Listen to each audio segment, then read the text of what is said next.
Welcome to Ike Comics Draw Process. I'm drawing page 5 of episode 2 of First Sun and Sword today.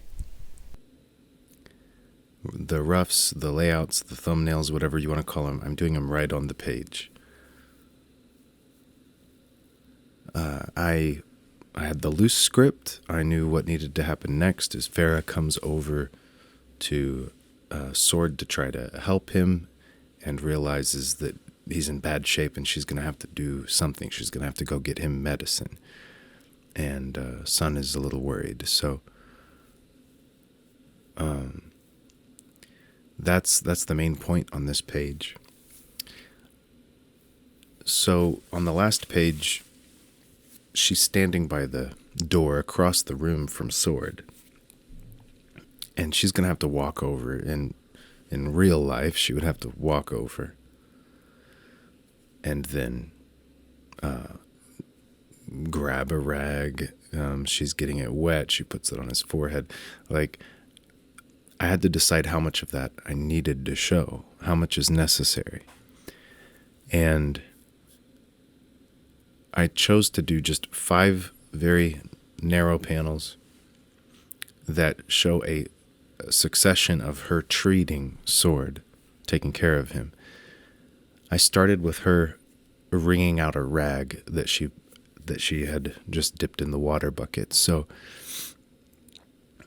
this is a bit of a jump from the last page, but we're still on the same figure. And it's a close up of that action she's doing. And it doesn't show that she's right next to Sword yet. These are just things you have to play with. Is this too much of a jump?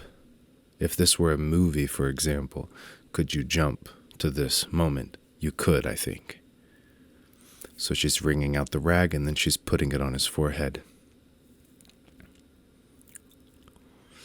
And then she's dipping a spoon for water to try to get him to drink a little bit. And then she's giving it to him.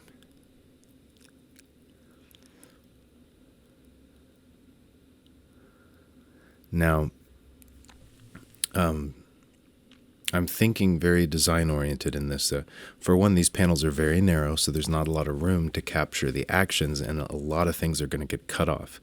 I chose to get as close on the actions that were important as possible, which means cropping off hands, halfway through the hands, or one finger in, one knuckle into the hand, it's cropped. So there's very little shown. I also want word balloons going across here. So she's going to say, the deadly famed Sword taken down by an infection? I don't think so. No. I'm not going to let that happen. She's going to say something like that, stringing across these 5 panels. I was very intentional about the layout, trying to keep things as clear and well organized as possible.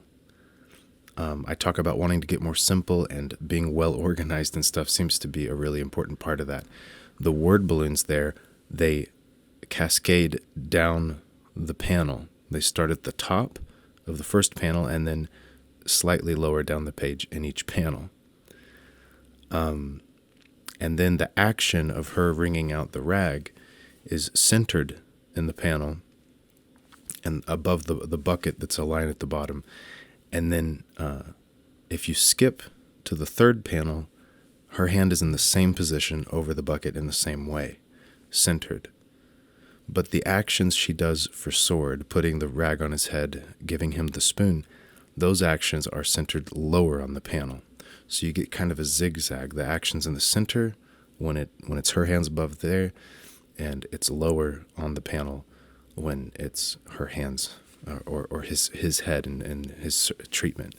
So this allows for grouping, a mental grouping of these actions. So it's not just 5 random actions, and they don't each just one connect to the other, but certain ones, the first and the third, connect with each other, and the second and fourth connect, and the fifth is like the closure of the patterns. So that was all very intentional positioning. Here, it's important. It's kind of challenging for me, but it was important to capture Sword, and that we could see his head, and Farah kneeling down with him, and Sun standing there, again, not knowing what to do, standing a little bit off, a little unsure of himself. And I wanted to show the window. Obviously, that was going to be there, but it relates to the physical space they're in, and that house we saw from the exterior that has that circle window in the loft. I'm just working out the shape of the room, the shadows, and things. I started with the figures, though, where I needed them positioned, and then built out from them.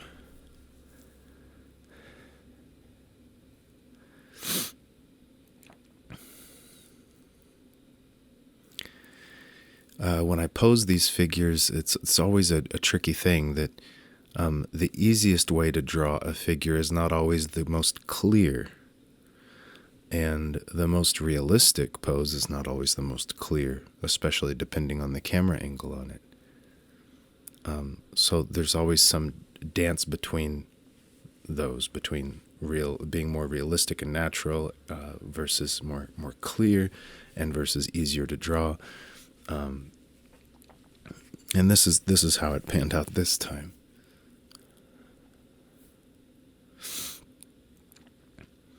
This panel is not going to have any word balloons. There's no statements made. It's a still moment. We just had those 5 panels cascading dialogue, and it felt like a good moment to pause.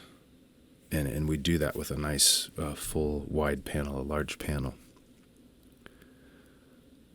Those pauses, I think, if they're used well, it's kind of like showing a character's reaction to something. You give a moment for the reader, the viewer, to project emotion onto the situation, onto the characters, to process. If your comic is action, the reader can imagine some of the reactions of the characters, and especially those reactions might even be in the panels that have the next action happening, so that they can gather the information, but it's not allowing them the space to process the information. So pauses can help with that. I could have gone straight to this panel, but without the pause, less effective. That word balloon, that shadow in this last panel is kind of pointing towards this first panel where your eye should go first. The word balloon is up high in the panel so that the reader naturally goes to that next after the panel above it. And we'll follow that from the balloon to the boy.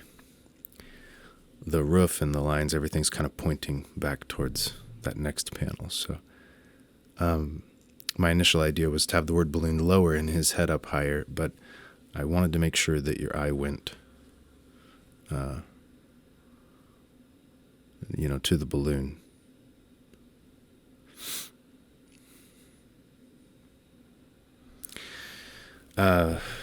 Trying to be somewhat interesting in the poses and stuff. It's kind of, boring moments, people standing around. The camera, we could have looked at Farah. I like to say camera, though, because it just helps me think of that perspective we take. We could have just seen her just in a dead-on shot, and she could have been sitting up more fully at this point. But it was intentional that she's looking down, so this communicates some emotion, that she's a little bit sullen in this moment. And maybe that she's brooding even. And he had just asked her if Sword's going to be okay. So her not looking at him when she speaks and responding basically not with silence. It's just going to be the 4 dots, just silence, pause. That it communicates something. So, yeah, rather than, trying to have like rules you follow, like we don't do talking heads, we don't have people just talk in a room. I think it's better to think of it as enrich it. Take whatever it needs to be, especially if it's not your script and there's things that need to be. But how much can you enrich and communicate story through what you choose to show? It doesn't have to be boring just because people are in a diner, for example.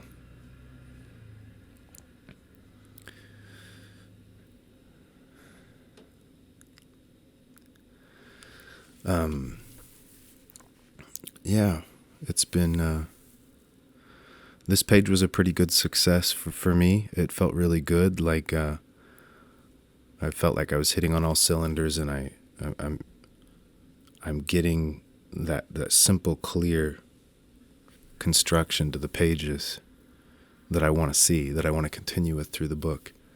And this scene does concern me a bit, that the story I'm writing is turning out a little bit too fill in the dots, to connect the dots, too straightforward. Because this scene is like a little boring, let's say, but I think it'll be okay once more action happens, once things get rolling. But there's always that concern: is am I making this interesting enough? Am I walking too slowly with the reader, or or is this a necessary setup for what's to come? So, but as far as the illustrating style, I feel like I'm getting on track. And yeah, I started the other page, the next page after this, this morning, and we'll see, because it's just roughs at this point. I only had an hour and did the roughs, and we'll see once I get it penciled. Hopefully I continue to feel on track with this approach, I guess.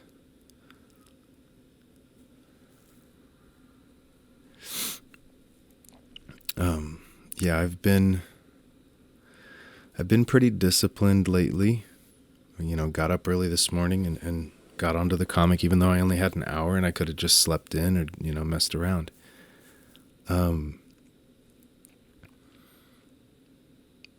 Yeah, just, it feels like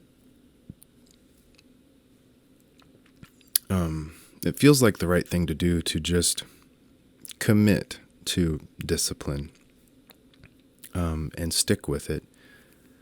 But it is also,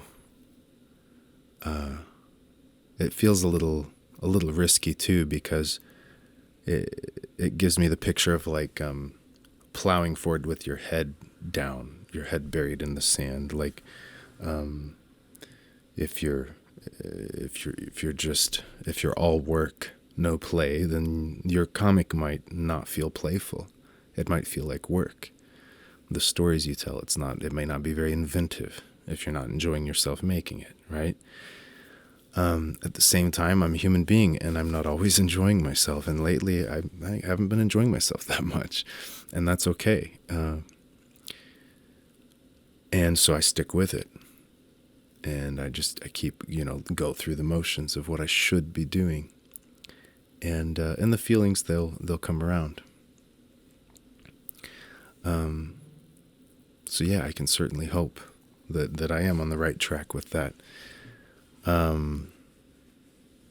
think I don't know what the root causes are. I know finishing my last book, I think it makes me still feel weird to be done with a book and it's still not being in print. And just like, it felt like a lot of work, a feat to, get to this point, not with the drawing the book, but to get it printed. I'm still waiting on a test printing to arrive. And I still have to do some work on how I will make that available to people. And what I'm, so it relates to other things too, like with Clever Kaiju and the YouTube and the community, and how to promote and share our work. But I'm at the end of it, and it's like, okay, now what? I gotta write a new story, and I'm not so sure about this story. Is it as good as I want it to be? This book, the series I'm trying to make, is this going down the right path? Like it's almost like growing pressure, because I've put so much work in already on getting the first book done, that now that I'm on the second, there's more pressure that this one be good, because I'm sticking with this higher sunken cost. And then, issue 3 would be even greater, pressure in a way, that I don't screw up this thing I've put so much time into. The only solution I know of there is to maintain my practice, that just like when it comes to, a mood being up or down, all I can control is, I'm a human. Some of it's out of my control, but I can keep showing up. I can keep creating. I'm going to have to engage in that dance, let's say. Right here, my brush had run out of ink, so I was replacing the cartridge. That's what that pause was. I was struggling with it, and it finally ran out there. So, yeah, engaging in the dance. And that's all. Yeah, in some sense, I feel that's all I can do. My drawing skill, my creativity, it is all limited, and it is what it is. But I can keep showing up, and that's the kind of books I like to read. Is when it's like, let's see how this person showed up.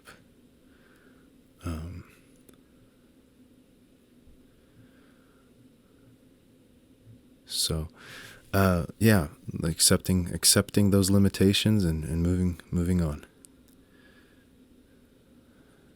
You'll see here there's some background stuff. There's stuff on this shelf behind him. When I have those little details in the background, I'm really trying to have repetitive shapes and nothing that conflicts with the shape of the figure in the foreground. So the lines and textures and shapes in the background, they're organized to a degree to not conflict or create tangents with the foreground figure. This circle around Farah's head there, that is the window. So I do think a bit about color while I'm drawing it. I'm thinking of how I'm going to use color for certain bright spots and darker spots. If there's a flash of brighter color, I have that in mind sometimes. This palette, this color style has been a little different than the last issue. It's not monochromatic, but it's a limited palette, and it's in a focus on the value range, so that when it's seen in grayscale, for example, it's got a good range of values, light to dark. And that's about it. I'm doing my final touch-ups here, little spots where lines might have overlapped. And yeah, I'm pretty happy with how the page turned out. The other page, the next one, there's 2 more pages, I think, to this scene before Farah's going to leave the room. She's going to go out into the city to get medicine. I wanted that to occur on a page turn, so I didn't plan that ahead yet. I knew once I was drawing the next page, I've got 2 more pages to get to the next page turn for that page turn to start the next scene like I want it to. So I'm going to make her actions and their conversation last 2 pages. So that's like something I have to keep in mind. But that's it. Is he going to be okay? he's really strong, right? So, that's always fun to play with his way of speaking. That's it for this week. Be the practice of your art. I'll keep doing that over here, and I'll see you next time.